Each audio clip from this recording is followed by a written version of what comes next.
भगतजनों, कुछ असामाजिक तत्व होते हैं जो कहते हैं कि भारत में जाति प्रथा है, जिसमें शूद्र को नीच जाति कहा जाता है और शूद्र जाति जो है चौथे स्थान पर रखी गई है।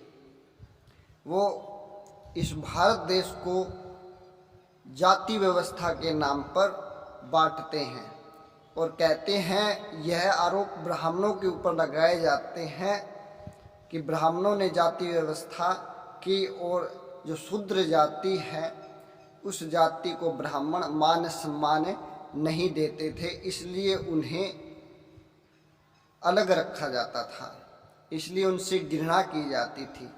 परंतु ऐसा नहीं है। हम शास्त्रों में पढ़ेंगे तो अनेक से उदाहरण आपको ऐसे ही मिल जाएंगे, जिससे कि जो शूद्र जाति में थे और उस समय वो बड़े पद पर भी थे और वहाँ जो ऋषि थे उस समय वो उनका मान सम्मान भी किया करते थे। आप महाभारत का ही उदाहरण उठा लीजिए। कहते हैं कि विदुर जी शूद्र जाति में पैदा हुए, एक दासी के घर पैदा हुए और जो शूद्र जाति से थी।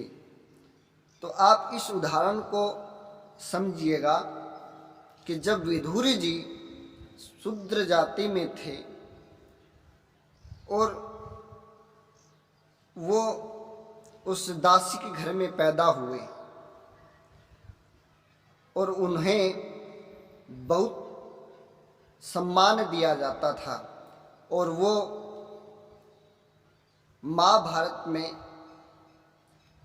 जो कुरुवंश था उस कुरुवंश में वो राज्य मंत्री थे और उनका आदेश पालन किया जाता था और उन्हें सर्वोच्च स्थान पर पद दिया गया था। वो प्रधानमंत्री यानी कि सर्वोच्च मंत्री उस समय उस राज्य के अंदर थे। ऐसे ही अनेक उदाहरण आपको मिल जाएंगे कि कहीं पर भी कभी भी कोई जातिवाद या जाति व्यवस्था जो कहते हैं कि शूद्र जाति को नीच जाति कहा जाता है या वैश्य को वैश्य जाति होती है या क्षत्रिय या ब्राह्मण, ये वहाँ भारत की अखंडता को जो भारत है उसको तोड़ने का काम ब्राह्मणों ने किया या किसी क्षत्रिय ने किया। नहीं, ऐसा नहीं है। वो सभी मिलजुल कर रहते थे और उनके ऐसे ही उदाहरण आपको अनेकों शास्त्रों में मिल जाएंगे कि वहाँ उस समय भी जो हर जाति में जो योग्य मनुष्य होता था, जो योग्य जीव होता था, उसको क्या स्थान दिया जाता था। जैसे मान लिया कि हमने महाभारत से ही